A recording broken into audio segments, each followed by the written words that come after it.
복 있는 사람은 악인의 꾀를 따르지 아니하며 죄인의 길에 서지 아니하며 오만한 자들의 자리에 앉지 아니하고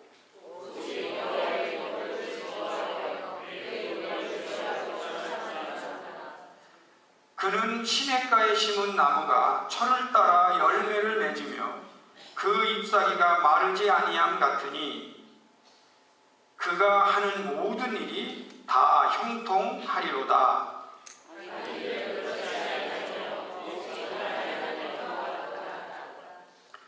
그러므로 악인들은 심판을 견디지 못하며 죄인들이 의인들의 모임에 들지 못하리로다.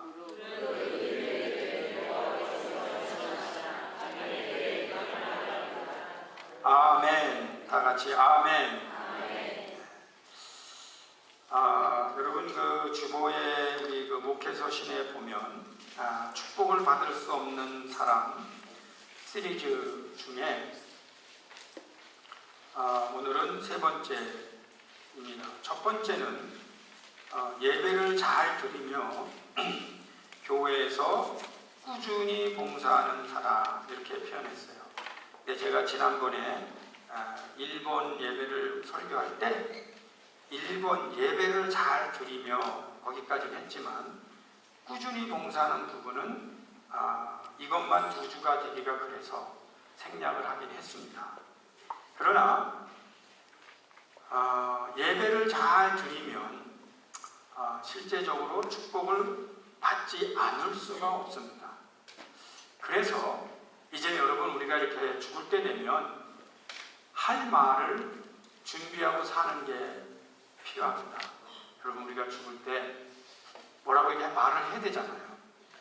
그럴 때 주위에서 아이고 당신 그거 어떻게 이렇게 큰 축복을 받았어요.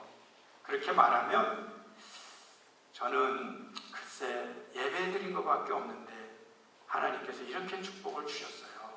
이렇게 여러분이 대답하실 수 있기를 축원합니다. 예배를 꾸준히 드리는 것이요 정말 그게 하나님께서 주시는 축복을 그대로 받아들이는 이 통로입니다. 이제 이 예배를 잘 안 드리고 예배 드리는데 정성이 없고 이제 이럴 때 이렇게 이제 자꾸 문제가 생깁니다. 물론 인생을 살다 보면 예배에 다 성공할 수는 없어요. 왜냐하면 그 과정을 통해서 배우는 거예요. 예배를 어떤 데는 엉터리로 드리기도 하고 빠지기도 하고 하다 보면서 신앙은 배우는 거예요. 그렇기 때문에 날 때부터 지금까지 예배에 다 성공한 분은 안 계십니다. 다만 몇 번의 시행착오를 통해서 예배가 얼마나 중요합니다. 예배 시간에는 그 하나님의 은혜를 이렇게 쭉쭉 내려주는 시간입니다. 그렇기 때문에 그거를 이렇게 비를 맞듯이 맞아야 이 마음과 머리가 맑아지고 병이 고쳐지는 은혜를 누리는 거예요. 그 다음부터는 그게 이렇게 인격을 변화시키고 잘못된 세포를 바꿔주세요. 그래서 예배를 잘 드리는 게 얼마나 소중한지. 그럼 이제 예배 드리면서 뭐 내가 일일이 쫓아다니면서 누구 가르치고 그런 적 없는데 보면 예배를 잘 드리는 분들은 자연스럽게 자기도 축복을 받지만 이 자손들이 축복받는 은혜를 누리는 것입니다. 그래서 여러분 예배를 잘 드리면서 이미 축복받았고요. 앞으로도 더 많은 은혜와 축복을 받을 수 있는 우리 말씀에게 모든 성도님들 되시기를 주님의 이름으로 축원드립니다. 두 번째가 역사의식이 있는 신앙을 가진 사람이라고 했어요. 제가 이 설교를 드릴 때 역사의식이라는 단어를 가지고 설교를 하는 것은 쉽지 않다고 그랬어요. 왜냐하면 역사의식이라고 하는 단어 자체가 이게 설명하려면 몇 시간이나 걸려요. 우선 역사의식이라는 영어 단어가 없습니다. 역사의식이라고 하는 단어를 찾으면 아마 2개 정도의 표현이 있을 거예요. 누군가 제 설교를 가지고 영어로 통역한다면 제가 역사의식 하면은 historical consciousness 그렇게 통역할 겁니다. 그런데 historical consciousness라는 말 자체가 abstract, 무슨 말인지 몰라요. 역사적인 의식. 이거는 모르면 하나. 혹시 이해한다면 historical consciousness는 과거, 현재, 미래를 통전적으로 보는 어떤 의식일 거다. 그 정도 이해할 거거나 아니면 historical awareness라는 단어를 쓸지도 몰라요. 근데 두 단어 다 역사의식을 담아낼 수가 없어요. 역사의식이라고 하는 것은 공간의 의미를 가지고 있기 때문에 예를 들면 여러분이 역사의식이 있어야 됩니다 할 때는 시간만이 아니고 말씀의 교회 현재 이 자리에서 역사의식이 뭔가를 파악하는 거기 때문에 더 넓은 의미를 가지고 있고 더 깊은 의미를 가지고 있어요. 그런데 그걸 한마디로 아주 축약하면 역사의식이라고 하는 건 뭐냐? 철저히 자기보다는 더 큰 공동체를 생각하는 의식을 말해요. 그래서 역사의식이 있는 사람은 가정이나 가문도 생각할 줄 알고 예를 들면 교회 내에서도 나는 교회를 위하여 뭘 할 수 있을까? 이걸 생각하는 게 역사의식이에요.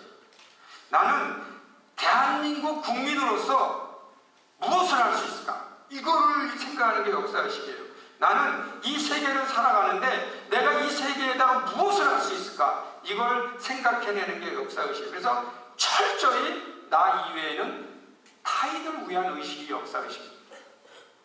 그래서 역사의식이 있는 사람이 위대해지는 거고요. 아무리 똑똑해도 역사의식이 없는 사람은 오히려 남의 것을 빨리 쟁취하는 그런 비역사적인 존재가 될 수가 있어요. 그런데 이 기독교인들이 이 역사의식이 있어야 됩니다. 기독교인들이 역사의식이 없으면 사회적으로 지탄을 받습니다. 사회 주위에서도 기독교인이 역사의식이 없으면 주위에서도 그게 누구냐 가족이나 친척들한테도 지탄을 받아요. 어떻게 기독교인이 저렇게 자기만 생각하냐? 어떻게 저 주위를 구분하지 못하니 이런 지탄을 받아요. 근데 저는 지탄을 받는 게 목표가 아니고 우리 교인들 가운데 역사의식이 늘 풍성해지는 그런 기독교인들이 많이 우리 공동체 안에서 성장해 가기를 기도하는 마음으로 성도님들에게 숙제하듯이 던진 화두입니다. 그래서 우리 성도님들은 평소에 기도할 때 하나님 저에게 역사의식이 있는 신앙인이 되게 해달라고 기도할 필요가 있습니다. 아멘. 오늘은 세 번째입니다. 오직 여호와의 율법을 즐거워하여 주야로 묵상하는 자. 물론 이 표현은 시편 1편에 나와 있습니다. 시편에 보면 여러분 제일 시편에 보면 1편에 이게 전체가 150편이거든요. 150편이나 되는 이 시편에 제일 먼저 나온 것이 이 시편 1편입니다. 이건 뭘 의미하느냐? 여기 복 있는 사람은 이렇게 출발해요. 그런데 이 복 있는 사람이라고 하는 이 단어가 원래 히브리어로는 아슈레이라는 단어입니다. 아슈레이. 근데 이 아슈레이라고 하는 단어는 행복이라는 단어와 같아요. 그래서 우리나라는 이렇게 번역하는 게 가장 우리나라 정서에 맞아. 그게 뭐냐? 우리는 좀 복을 좋아하잖아.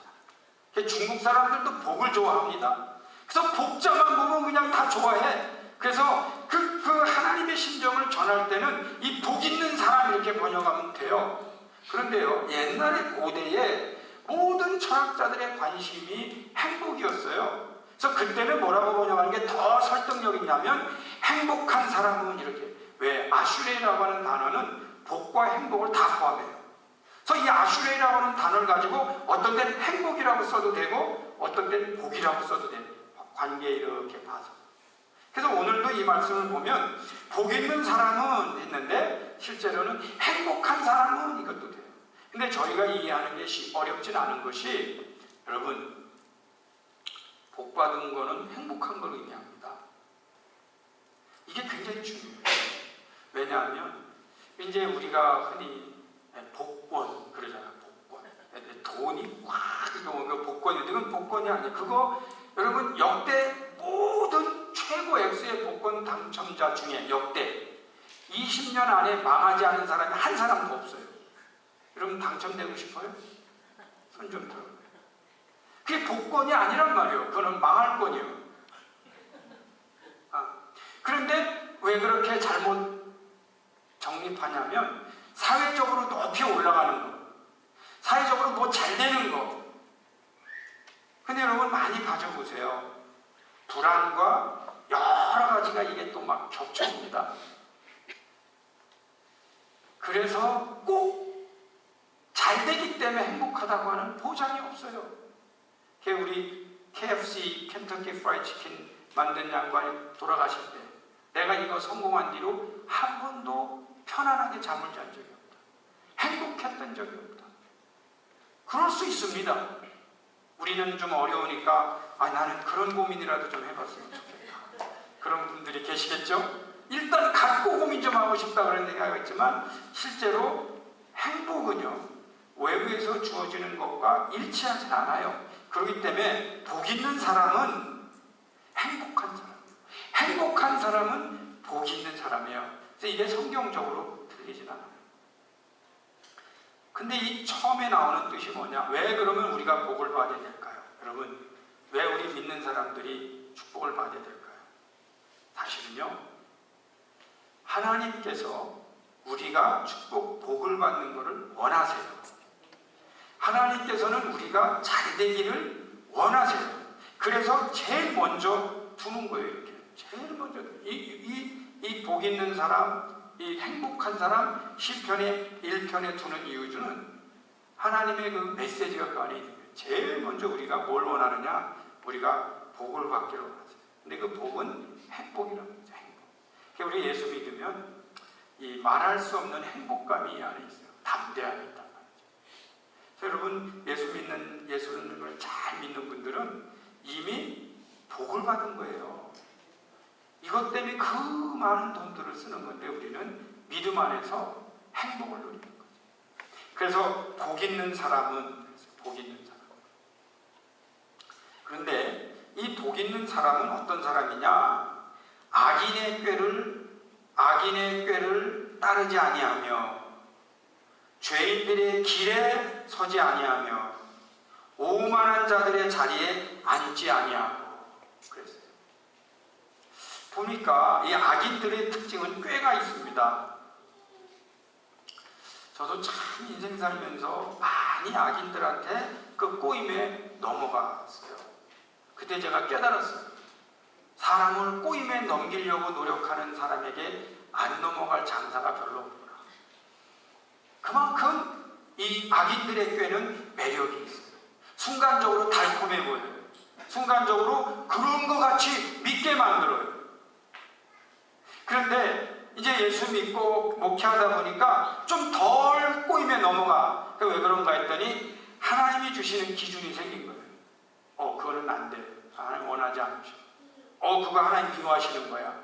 기준이 생긴 뒤로 안 넘어가지만 이 기준이 없으면 악인들의 꾀에 넘어갑니다. 근데 이 복 있는 사람은 이 악인의 꾀에 따르지 않아. 이게 얼마나 큰 축복인지 몰라요. 두 번째로 죄인들의 길에 서지 않아. 이제 길에 서 있는 거는 보는 거예요. 이렇게 길에서 같이 가는 거예요. 보통요 친구 관계를 가만히 보면 이 같이 이렇게 끼리끼리 이제 소위 말하면 이 안 좋은 일 하는 사람들은 비슷해요. 교회에서 이렇게 가만히 보면은요 누가 전도했느냐가 굉장히 중요해요. 전도를 한 분이 기도하는 분이면 처음에 따라온 분이 그분을 따라해요. 이렇게 기도하나 보다. 수요일날 교회 가나 보다. 아니 토요일날 우리 등산 가자 때 난 새벽기도 하죠. 새벽에 주일날만 가는 거 아니야? 토요일날도 가는 거야. 그래? 갈래? 한번 가볼까? 이 믿음이 있는 사람을 따라다니면 신앙을 잘 배워요. 이제 목사님이 광고해요. 이번 수요일날 가봅시다. 광고하는데 이 처음 나온 사람은 광고를 믿어요. 그래서 자 수요일날 가야 돼 그랬더니 따라 나온 사람이 안 가도 돼. 그럼 안 가도 되는 거야? 안 가도 돼. 그걸 배웁니다 또. 그리고 이 정치 배우는 사람이 있어요. 교회 다니면서 이렇게 비판하고 정치를 배워요. 근데 이제 그런 걸 좋아하는 사람을 따라온 교인은 그거부터 배워, 또 그거부터 배워. 왜냐면 이 친구가 맨날 교육하니까 커피 마셔가면서 밥 먹어가면서 교회 썩은 거 얘기하고, 저희 교회도 썩은 게 많죠. 그러나 그걸 다 털어내고 갈 수 있나? 부족하지만 안고 가면서 해결하는 거죠. 좀 덜 하려고, 더 깨끗하려고 노력하는 거죠. 그래서 여러분, 죄인들의 길에 같이 서 있으면 안 돼요. 제가 한 번은 죄인들의 길에 서 있었는데 별것도 아니에요. 길거리 가면 이렇게 구경하면 이렇게 막 손 왔다 갔다 하면서 속이면서 이거 할 수 있냐? 그래 내가 가만히 보니까 길이 보이는 거야. 이제 그 바둑돌 가지고 노는데, 그때 내 주머니에 돈이 얼마 있었는데, 오케이, 네 머리가 좋은가 내 머리가 좋은가 한번 해보자. 그리고 이제 그 사람들이 말하면 소위 여기로 말하면은 10불 놓고 100불 딸 건지 10불 잃을 건지 해서 가만히 주머니 또 뒤져 길이 보이니까 딱 보니까 10불이 있어요. 오케이, 딱 걸고 했는데 졌지 뭐. 이 사람이 이렇게 손으로 가린 걸 못 봤지. 이 속이려는 사람은 못 당합니다. 못 당합니다. 근데 그 자꾸 구경하면 그 따라가는 거예요.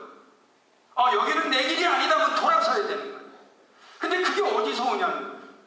하나님이 주시는 그 믿음과 마음의 기준이 생길 때 이게 옳지 않구나를 판단해야 되죠. 아멘. 세 번째가 뭐냐? 오만한 자들의 자리에 앉지 아니하라. 우리 안에는 모든 인간은 다 오만합니다. 특히 이민 오사 여기 사는 분들 가운데 오만하지 않은 분이 없어요. 다 내가 어떻게 여기로 왔는데 나를 뭘로 보고 다 그게 있어요. 다만 예수 믿으면서 정리가 많이 된 거죠. 여러분 오만하다 보는 거 아니에요. 오해하지 마세요. 근데 이민을 살아보면 못난 사람, 남에게 그 저거 못났다고 당연히 들을 사람은 하나도 없어. 이민사에 오신 분들 다 훌륭한 분들, 다 똑똑한 분들이에요. 다 나름대로 할 때도 있고 앞으로도 이 꿈이 있는 분들. 그래서 다 나름대로 뭐가 있어요. 근데 문제가 뭐냐면 그것마저 하나님 앞에 내려놔야 되는 거예요. 큰 문제 내려놔야 돼요. 하나님, 제가 두 손 듭니다. 내가 여기 와서 큰 노력했지만 하나님, 사실 내가 인간적으로 살려고 노력한 것까지 다 내려놓습니다. 되돌아보면 내가 한 것보다 하나님이 하신 일이 더 많습니다. 하나님 훌륭하십니다. 이 겸손함에 도달할 수 있는 우리 모든 말씀에게 성도님 되시기를 축원합니다. 보통 겸손해질 수 있는 사람은요, 오만한 적이 있는 거예요. 괜찮아요. 내려놔. 다 내려놓고. 근데 보세요. 이게 어떻게 가능하냐? 2번에 있는 말씀 때문에 가능합니다. 오직 여호와의 율법을 즐거워하여 그의 율법을 주야로 묵상하는 도다. 여호와 율법을 즐거워해요. 여러분 설교 듣는 거를 즐거워해요. 이 설교 듣는 거를 즐거워하는 분들은 밖에 있다가도 때가 되면 막 들어와요. 말씀을 들으려고 그래요. 하나님의 말씀이라면 막 뛰어나와서 말씀을 들어요. 벌써 달라요, 자세가. 그 말씀을 사모하는 사람이, 즐거워하는 사람들. 반대도 있어요. 잘 있다가 말씀 전할 때 나가. 그럼 여기서 돌아갈 수도 없어. 돌아다녀? 아예 안 돌아요. 근데 말씀을 사모하는 분들은 달라요. 하던 일까지 멈춰요. 그리고 얼른 와서 말씀을 들어요. 그 뭐가 있는가? 여호와의 율법을 즐거워해요. 여러분, 우리 교회에 예배드리는 이 힘으로 인생을 93을 맞이하시는 우리 권사님입니다. 권사님은 힘들어도 예배 나오는 게 즐거우니까 집에 계신 것보다 교회 가자고 이렇게 나오시잖아요. 그게 얼마나 큰 은혜인지. 우리 여기 정중화 권사님도 주일날 한번 교회 나오는 게 그가 힘내셔. 주중에 맨날 그 조심해. 건강하려고. 그리고 주일날 와서 예배드려. 하나님의 말씀을 즐거워해. 그 힘이 건강식품 드지 않으셔도 돼요. 그 힘이 사는 거예요. 그 여호와의 율법을 즐거워하는 거예요. 그 그게 믿음이에요. 그게 믿음이에요. 그게 죄인의 길에 악인의 꾀에 오만한 자리에 앉지 않고 하나님 전에 나오는 힘과 능력인 줄 믿습니다. 그 여호와의 율법을 즐거워하고요, 그 율법을 주야로 묵상한다 그랬어요. 주야로 묵상. 낮과 아침이나 저녁이나 이렇게 메디테이트하는 입으로 약간씩 웅얼웅얼하는데 자기 귀에 들리도록. 참 중요합니다. 학습법에 있어서 자기 귀에 들리도록 읽는 거, 그게 굉장히 중요하거든요. 그걸 유대인들이 굉장히 많이 활용하거든요.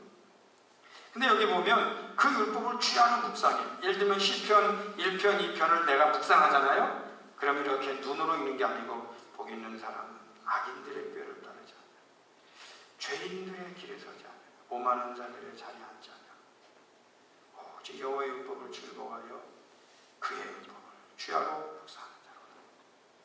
이걸 자꾸 되뇌이는 거예요. 이게 묵상하는 거예요. 이게 묵상하는 거예요. 그게 하나님의 말씀으로 자꾸 살아나요.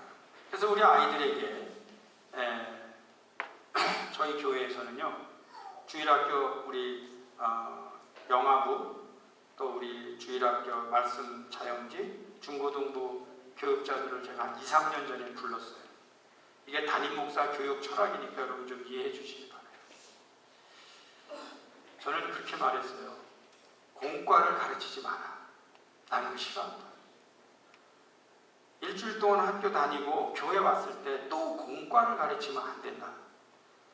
그리고 아이들이 교회에서 놀게 해라. 놀게 해라. 그냥 놀아. 아무것도 안 배운 줄 알지만 선생님하고 놀았고 교회 빌딩에서 노는 게 기억 속에 남고 좋았다는 기억이 남아야 된다. 그래서 저는 주일날 한글학교도 좀 말들이 있었지만 저는 안 합니다. 교회 와서 또 한글 공부하고 뭐 잘했니 못했니 하고 그거 스트레스밖에 하고 싶지 않아요. 놀아. 그래서 교회는 너무너무 좋은 데다. 교회는 너무너무 즐거운 데다. 그래서 저희 교회 아이들의 특징은요, 집에 가자고 하면 안 가는 거예요. 근데 이런 교회가 별로 많지 않아요. 진짜 막 교회 가고 싶어하고 주중에, 그리고 교회 오면 안 간다고 떼쓰는데 이 기억만 있어도 하나님 앞에 붙잡히는 거예요. 하나님 앞에 돌아오는 거예요. 그래서 놀아라. 근데 무조건 놀 수 없지 않냐. 그러니까 공과는 가르치지 마라. 가만히 있어요. 하나만 해라. 그래서 하나만. 성경 구절 하나씩은 가능하면 외우도록 가르쳐라. 성경 구절 하나씩은 줘라. 자기들은 다른 건 몰라. 그죠? 성경 구절 하나를 가지고 얘기하든 놀든 외우라고 하든. 근데 어쨌든 프레시 주지 말고, 그리고 그것만 해라. 그리고 놀아라. 근데 그럼 그 말씀을 왜 주느냐? 그 말씀이요, 살아 움직입니다. 인간의 언어를 가지고 안 줘봐 너. 그리고 훈계하는 것보다 그냥 말씀을 주면 돼요. 그럼 아이들이 놀라운 것은 경건해져요. 하나님의 말씀에 대한 자세가 나옵니다. 부모가 너 좀 일로 와봐 그러면 벌써 골이 아파. 또 우리 아빠, 또 우리 엄마 이럴 수 있거든. 그냥 간단하게. 그것도 의무를 줄 거 없어요. 못 외웠어요? 괜찮아요. 그런데 그 말씀이 살았고 운동력이 있어서 그 안에서 역사하는 줄 믿습니다. 그런데 놀라운 것은요, 그게 뭐가 되냐? 기준이 되는 거예요. 그래서 그런 사람은 3절에 보니까 그는 시냇가에 심은 나무가 철을 따라 열매를 맺으며 그 잎사귀가 마르지 않은 같으니 그가 하는 모든 일이 다 형통하리로다. 참 이게 그냥 가만히 이제 있어도 된다 그러는데 이게 어떤 표현이냐면, 제가 목회를 하잖아요. 그러니까 이게 형통한다는 게 세상 일을 다 잘한다는 의미가 아니에요. 제가 하고 있는 일에서 그것이 잘 된다는 뜻이에요. 그러니까 이제 저희 같은 경우는 목회죠. 제가 그냥 이 말씀만 중심으로 하면 그 목회가 형통하는 거죠. 만약에 여러분이 비즈니스라면 말씀대로 이 영적인 그 중심을 잡으면 이게 돌아가는 거예요. 비즈니스가 돌아가는 거예요. 여러분 만약에 어떤 분이 공부하잖아요. 이게 중심이 바로 서면, 내가 하나님 앞에 어떻게 헌신하겠다가 바로 서면 형통하는 겁니다.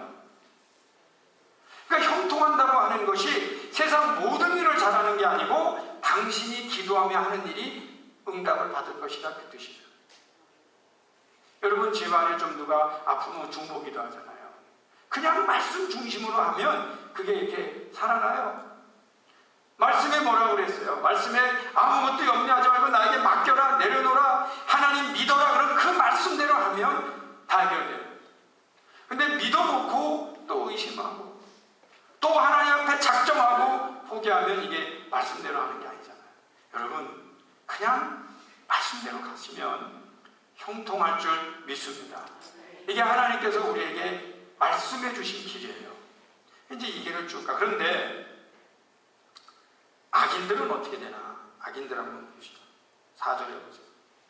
악인들은 그렇지 아니하며 오직 바람에 나는 겨와 같다 그랬어요. 제가 일부 예배에서 여쭤봤어요. 이 바람에 나는 겨가 뭔지 아냐고 그러고 좀 젊은이들한테 물어보니까 잘 몰라. 바람에 나는 겨는 여러분이 이렇게 채를 이렇게 해보면 알아요. 저는 그래도 다행히 어렸을 때 제가 뭐 부모를 돕기 위해서 했겠어요. 장난삼아도 하게 했겠봤는데 이게요, 쌀하고 겨가 같이 있어요. 근데 한국은 이 기술이 옛날 그러니까 이걸 그냥 바람 부는 데 가서 계속 올리면 이 알갱이들은 올라가도 힘이 있으니까 그 자리에 떨어지고 힘없는 쭉쟁이들은 다 가는 거예요. 그냥 바람에 날려가는 거예요. 그때 이 바람에 막 날려서 가는 쭉쟁이가 제가 기억이 나요. 그때 해봤으니까 이미지가 있어요. 가끔 보면 인생도 그렇고 교회도 그래. 이렇게 던집니다. 하나님께서 던져요. 이렇게 어려움을 주세요. 이렇게 탁 던지면 바람이 불어요. 그게 어려움이에요, 어려움. 그럴 때 꽉 찬 사람들은 그 자리를 지키고 쭉쟁이들은 다 날아가는 거예요, 그냥. 근데 이 쭉쟁이들이 어디 날아가는지 몰라. 이게 인생과 같아요. 우리가 인생을 살아보면 악인은 정의가 뭐냐면 바람에 나는 겨와 같은 사람들. 중심이 없어요. 여러분, 그렇게 살아보세요. 제가 평소에 하는 말이 있습니다. 죄송합니다. 이 바람에 나는 겨와 같이 사는 분들은요, 인생 50대, 60대, 70대 가면 갈수록 남은 게 없어집니다. 중심을 지키는 사람은 한때 어려웠어도 50대, 60대 갈 때 손에 집히는 게 있어요. 그러니까 바람에 나는 겨와 같아요. 근데 중심에 있는가 없는가는 그건 우리가 살아보면 알아요. 근데 우리가 말씀 중심으로 산다는 것은 길게 봐야 됩니다. 한때 잘 나갈 수 있어요.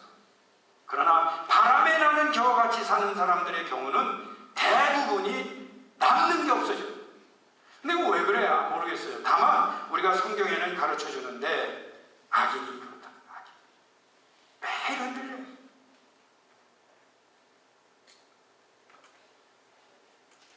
그 성경에 보면 두 마음을 품어 마음에 정함이 없는 자로다. 바람이 밀려 파도같이 그냥 이리저리 산다. 그런 사람은 주께 응답받을 생각을 하지 마라. 그래서 여러분, 가정에서나 교회에서나 또 부부 생활할 때도 마찬가지예요. 어쨌든 여러분, 중심을 지켜야 돼요. 중심을 지켜야 돼요. 하나님 앞에 내가 받은 소명을 감당해. 자꾸 바람에 날리면, 생각에 혼란이 오면 나이가 들수록 가진 게 없어져요. 하나님 말씀의 중심으로 산다고 하는 것은 시간이 흐를수록, 나이가 들수록 하나님 앞에 드릴 것, 사람들에게 보여줄 것이 풍성해집니다. 제가 한때 어느 공연에 갔는데 광고가 나오는 거예요. 오늘 공연에 온 사람들은 기념품을 준다는 거예요. 여러분, 공연도 봤지만 기념품 준다 그러면 가야 돼, 안 가야 돼요? 갔지. 갔는데 얼마나 많이 모여있는지 도대체 내 손에 3배는 뻗쳐도 기념품 못 받을 것 같은데 이상하게 기다리다 보니까 저쪽에서 기념품 받아서도 가는 거야. 알고 봤더니 주최 측이 하도 몰리니까 갑자기 기념품 나눠주는 장소를 자기들끼리 바꿔버렸어요. 또 제가 그냥 갈 수 없잖아. 그래서 쫓아갔는데 겨우 손이 닿는 가까지 갔는데 다 떨어졌대요. 제가 그때요 뭘 하나 깨달았냐면 기념품은 나눠주는 장소에 있어야 받는다. 굉장한 걸 깨달았어요. 근데 그게 어디로 가냐면 하나님께서 축복을 주실 때 저는 지금도 그렇게 믿어요. 내가 이렇게 축복을 주는데 그 자리에 없는 거예요. 지금 바람에 나는 겨우같이 없어진 거예요. 그 자리에. 그래서 왜 못 받냐? 그 자리에 없어서 축복을 주는 자리에 없는 거예요. 그 사람이. 왜 없냐고요? 바람에 나는 겨우같이 사는 거야. 그러니까 하나님조차 그분 자리를 몰라. 그냥 거기 있어라 내가 축복 준다 그랬는데 없어지는 거예요. 말씀을 중심으로 산다고 하는 것은 축복을 받을 장소를 지키는 겁니다. 뿌리가 흔들리면 자주 움직이면 축복을 받을 수가 없어요. 깊이 있는 사람이 돼야 됩니다. 하나님께서 주시는 은혜 깊이 있는 거예요. 여러분이 인생이 다 무너져도 받을 가치가 있는 것이 하나님의 은혜입니다. 그걸 피해 다니면 우리는 언제 무너지고 언제 축복을 받는 것입니다. 악인은 그렇지 아니요 오직 바람에 나는 겨와 같도다. 악인들은 심판을 견디지 못하며 그랬어요. 역사를 되돌아보면 한 가지 분명한 원칙이 있어요. 그렇기 때문에 저희가 가끔 하는 불평이 옳지 않아요. 저희가 가끔 하는 불평이 뭐냐면 하나님 어떻게 하여 저 악인이 저보다 더 잘 됩니까? 그게 이제 우리가 하는 불평이거든요. 근데 역사적으로 보면 심판을 견딘 악인은 하나도 없습니다. 하나님의 심판은 악인들을 향하여 미워하시기 때문에 어떤 형편이든 악인은 심판을 받게 되어 있어요. 그래서 저희가 불평할 필요가 없다는 거죠. 오히려 그냥 저희는 의인의 길을 가는 거예요. 그래서 악인들은 심판을 견디지 못하며 죄인들이 의인들의 모임에 들지 못하리라. 그래서 여기 의인들의 모임이라는 단어가 나오거든요. 근데 여기 앞에 보면 복 있는 사람은 단수예요. 싱귤러라는 말이죠. 그러니까 복 있는 사람은 했는데 뒷부분에 보니까 의인들의 모임이 있는 거예요. 보통 의롭게 살려고 하는 분들의 마음에는 뭐가 있냐면 하나님 다들 썩었는데 왜 나만 이렇게 살아야 되고 하는 자기 나름의 고독이 있고 자의가 있어요. 근데요 성경이 뭐라고 말씀하시냐면 너만 의인이 아니라는 거죠. 하나님께서 바알에 무릎 꿇지 않은 의인을 7천을 남기신 거예요. 굉장히 많은 거예요. 제 말씀은 뭐냐? 의외로 의인들의 회중이 세상에 많습니다. 위로를 받으시기를 축원합니다. 그게 사실은 목회를 하다 보고 각종 제가 집회 다니다 보면서 깜짝깜짝 놀라는 것은요, 왜 한국이나 이런 대형 교회에 유명한 분들 있잖아요. 그분들이 하나님의 나라를 지키는 거 아닙니다. 정말 이름 없이 빛도 없이 하나님 앞에 진실하게 목회하는 분들이 전 세계에 깔려 있습니다. 그분들 때문에 오늘날 이 한국교회가 하나님의 사명을 감당하고 있는 거예요. 매스컴에 나고 뭐 크게 한 번 잘 되고 이런 거는 전부 일루전에 불과해요. 착각에 불과해요. 정말 이름 없이 빛도 없이 하나님의 사명을 감당하고 있는 의인들이 말씀 중심으로 살려는 분들이 얼마나 많은지 의인들의 회중은 지금도 있어요. 근데 거기에 많이 있잖아요. 거기에 문제가 뭐예요? 악인은 못 들어와요. 하나님께서 저희들에게 지금은 혼자인 것 같아. 그러나 거기에 대해서 너무 고독해할 필요 없다는 거죠. 의인들의 회중을 전 세계적으로 하나님께서 지금도 관리하고 계신 줄 믿습니다. 결론이 뭐냐면 무릇 의인들의 길은 여호와께서 인정하시나 악인들의 길은 망하리로다. 예수 믿는 게 뭐예요? 축복받고 행복하기 위한 거예요. 제가 어렸을 때는 대답 못한 질문이 하나 있어요. 야, 교회 가면 뭐 먹을 걸 주냐? 뭐 밥을 주냐? 떡을 주냐? 교회는 왜 가냐? 그랬는데 그때는 진짜 매주 가서 밥 주는 것도 아니고 떡 주는 것도 아니니까 별로 그냥 친구들하고 놀고요. 재미있게만 대답했어요. 내 목회를 해보니까 교회 가면 떡을 주냐? 밥을 주냐? 교회 가면 떡도 주고 밥도 주고 인생의 모든 걸 다 주는 데가 교회더라고요. 그래서 지금은 자신 있게 답할 수 있어요. 떡과 밥 정도 바라고 우리가 교회 다니는 것보다 교회 가면 인생의 모든 문제가 해결됩니다. 믿고 다니세요. 믿고 다니세요. 자녀들한테 여러분 내가 앉아서 가르치려고 하지 마세요. 그냥 여러분이 예배드리는 모습만 보여주세요. 그러면 내가 안 가르쳐도 성장합니다. 내가 특별히 돈을 투자하지 않아도 훌륭한 자손들이 역사의식을 가진 자녀들이 그 가운데 나올 수 있어요. 뭐만 하면 의인으로 사세요. 예배자로 사세요. 여기에 성공하면 모든 것이 형통할 줄 믿습니다. 여러분 오늘 이 한국말 성경 말고 히브리어를 좀 봐야만 이해가 가는 부분이 있어서 히브리어 성경을 좀 보겠습니다. 저 뒤에 좀 불을 낮춰보세요.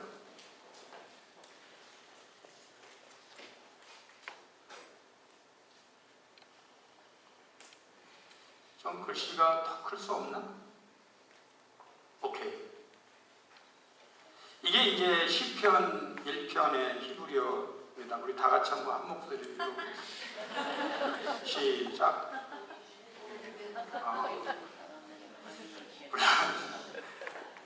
아슈레이 하이시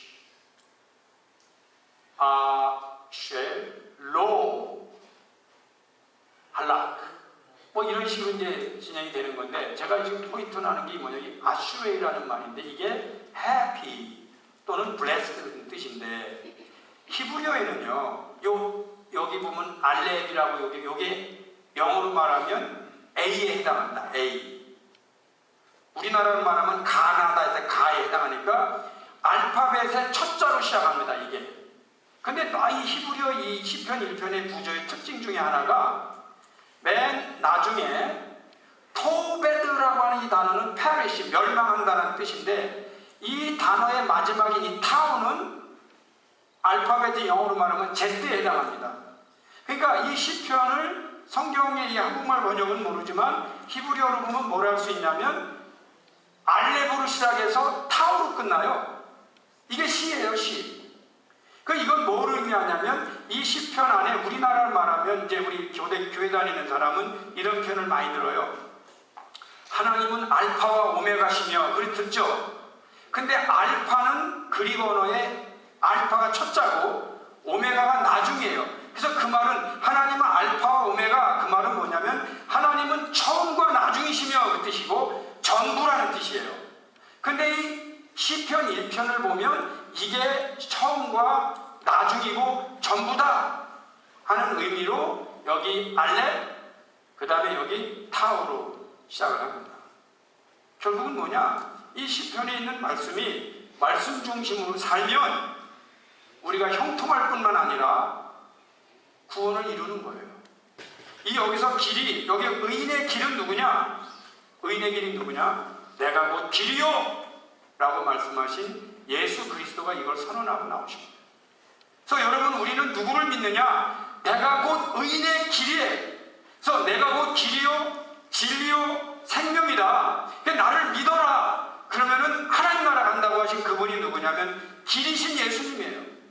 그래서 우리는 어디에 서야 되느냐? 예수님과 같이 서야 돼요. 그리고 우리가 누굴 믿느냐? 그 의인의 길에 들어서야 되는데 이 부분에 있어서 약간 분명하지 않은 것에 대하여 하나님께서 우리에게 예수 그리스도를 보여주신 거예요. 그래서 우리는 예수를 믿어요. 동시에 예수님이 가신 길을 따라가는 거예요. 예수님께서 가신 길을 따라가는 거예요. 그래서 예수님을 믿기만 하는 분들과 예수님을 믿고 따라가는 분의 신앙의 차이가 있습니다. 예수님을 믿기만 하는 분들은 믿고 구원받은 데 감사는 해요. 찬양도 많이 해요. 그런데 예수님의 길에서 하신 일들, 그게 뭐냐면 이제 그 가난한 자들을 살피고 가르치고 그리고 십자가 지신 고난 이런 거는 안 해요. 그러니까 그분들은 믿고 구원받긴 했는데 뭐요? 하나님에서 하는 일은 하나도 이렇게 될 수가 있어요. 근데 믿고 그 길을 따르는 사람이 있어요. 그래서 예수님께서는 길에서 가르친 일이 참 많아요. 그리고 뭐라고 하시냐면 나를 따르라. 나를 따르라. 그 길이 이 의인의 길입니다. 그 길을 따르지 않고 그렇지 않은 사람이 악인인데 그들은 반드시 토베 망할 것이다. 이게 헬라어로는 알파와 오메가라는 거예요. 알파, 처음과 이게 전부라는 거예요. 근데 여기에 우리 기독교는 이 의인의 길이 누구냐면 예수 그리스도다. 이걸 가르친 종교가 우리 기독교예요. 우리는 그걸 믿는 사람들입니다. 그래서 예수님에 대해서 잘 배워야 되는 거예요. 그래서 신약 성경을 잘 배워야 되는 거예요. 유대인들과 다른 점이고. 한 2주 전인데 우리 애로기가 저한테 와서 목사님 알파와 오메가가 뭐예요? 난 깜짝 놀랐어요. 이야, 얘가 집안이 좀 영적이더니 애까지 이 정도 수준. 근데 깜짝 놀랐어요. 어떻게 애가 알렉과 토우가 뭐예요? 이렇게까지는 안 물어봤어도 알파와 오메가를 물으니 제가 안 놀랄 수가 있어요. 그래서 물어봤어요. 이거 너 어떻게 아냐? 그랬더니 저 포키만 카드에 나오는데 이게 무슨 뜻인지 몰라서 얼마나 실망스러운지. 뭘 집안이 아니구나. 이제 정리를 했습니다. 근데 어쨌든 놀랐어요. 근데 사실 하나님은 어떤 분이냐? 알파 오메가요. 포키만 카드에 그게 나오는 걸 내가 어떻게 알아? 근데 알렉과 터브라고 우리에게 전부예요. 그분이 이 시편의 말씀이 예수 그리스도를 통해서 우리에게 전달돼요. 그럼 우리가 축복받은 하나님이 원하는 여러분 믿음의 길에서 승리하시기를 축원합니다. 말씀을 주야로 사모하고요, 즐거워하고요, 묵상하십시오. 악인들의 꾀에 넘어가지 않아야 돼요. 죄인들의 길에 서지 않아야 돼요. 오만한 자의 자리에 앉지 않아야 돼요. 그냥 말씀 묵상하면서 특히 흔들리지 말아야 돼요. 매일 흔들려. 매일 흔들려. 언제 축복받을 자에 그분은 없어요. 교회는 오래 다녔지만 없어요. 그건 억울해서 안 돼요. 하나님 앞에 축복을 나눠주는, 기념품을 나눠주는 그 자리에 알맹이가 돼서 자리를 지킬 수 있기를 축원합니다. 마지막 때에 의인들의 카운슬이 있다고 했어요. 의인들의 회중이 있다고 했어요. 거기에 우리는 들어가지만 악인들은 없다고 했어요. 그거 갈 때까지 우리는 주의 길을 가는 거예요. 형통할 줄 믿습니다. 기도합니다. 하나님 감사합니다. 우리 사랑하는 주란 이미 축복받은 하나님 나라의 백성들, 말씀에게 성도님들, 하나님 바람에 나는 겨와 같이 흔들리지 않게 하시고 믿음의 뿌리와 중심이 서게 하시며 하나님의 말씀대로 살아가게 하여 주옵소서. 더 이상 흔들리지 않게 하시고 아멘. 하나님 나라 갈 때까지 승리하게 하여 주옵소서. 믿음이 약할 때 내가 읽었던 성경 말씀이 나를 가르치게 하시고 내가 즐거워 들었던 말씀이 나를 붙들게 하여 주옵소서. 하나님 우리가 나중에 혼자 있는 것이 아니라고 하셨습니다. 의인들의 회중이 있다고 하셨습니다. 복음입니다. 나를 따르라. 예수님이 의의 길로 우리를 인도하시는 줄 믿습니다. 우리의 영원한 인도자시요 구원자이신 예수 그리스도 이름으로 기도드리옵나이다. 아멘. 우리 다같이 일어나셔서 찬송가 288장을 부르시겠습니다.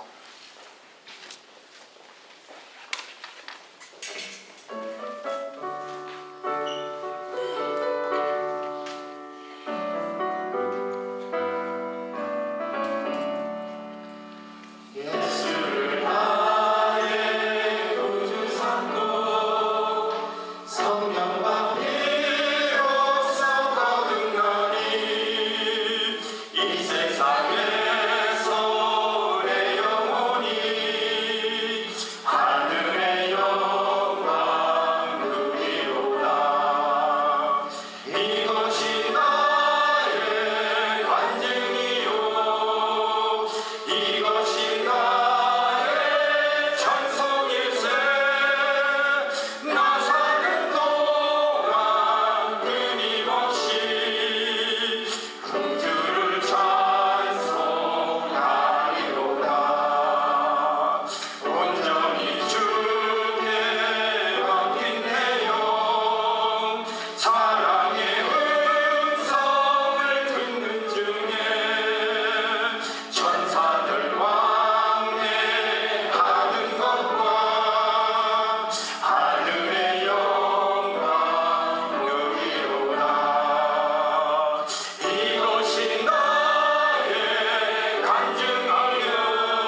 허락해 주셔서 감사를 드립니다. 오늘도 하나님 앞에 귀한 예물들을 정성껏 드렸습니다. 이 귀한 예물 하나님의 나라와 영광을 위하여 우리가 기쁨으로 드릴 때 감격이 있습니다. 헌금을 드릴 수 있는 특권을 우리에게 주셔서 감사를 드립니다. 더 하나님 앞에 드릴 때 더 큰 감격이 있고 경건함이 있습니다. 우리 말씀에 계단의 성도님들 물질적으로 어려움 당하지 않고 넉넉히 하나님 앞에 드릴 수 있는 믿음과 그 여건을 허락해 주옵소서. 하나님, 오늘 우리 사랑하는 귀한 가정의 아들 진욱이 생일을 맞이하면서 이렇게 귀한 친교를 대접하게 하셔서 감사를 드립니다. 그 가정이 하나님 앞에 바로 서서 항상 이 믿음의 중심이 서서 흔들리지 않을 뿐만 아니라 회중에, 의인들의 회중에 들어갈 때까지 믿음에 승리하는 가정 되게 하옵소서. 이제는 우리 주 예수 그리스도의 은혜와 아버지 하나님의 극진하신 사랑하심과 성령님의 감동 감화 역사하심이 하나님, 오직 하나님의 은혜로 우리의 삶이 시냇가에 심은 나무처럼 시절을 따라 과실을 맺으며 모든 것이 형통하는 삶을 살게 하신 우리 하나님 앞에 감사와 찬송을 올려드리는 우리 귀한 복받은 자들, 행복한 사람들 위해 이제부터 영원히 함께 하옵시기를 간절히 축원하옵나이다.